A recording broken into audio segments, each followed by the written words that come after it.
As we talked about in the Weather 101 video, going from low pressure to high pressure to low pressure, what ends up happening in our atmosphere is that across the northern hemisphere, we have what's called the polar front jet. That controls all of our weather, but our weather moves like horses on a carousel, always in one direction, but sometimes some up-down variance, that north-south variance that we see with our storm systems. So our lows have the ability to go up, down, and the area in between, our highs, often the boring part of a carousel where there's really nothing to do.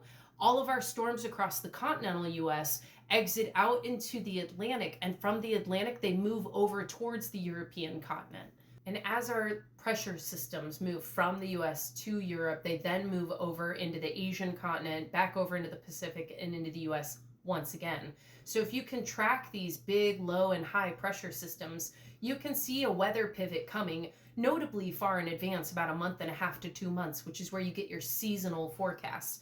Looking at here in this graphic, you can see when we talk about a warming climate, that changes both patterns and thereby amplifies our wind speeds from the top of the atmosphere to the surface. That'll bring with it major temperature swings, which is how we get our seasonality differences. But in a warming world, these swings get notably worse, and from that, our weather will continue to amplify at the surface.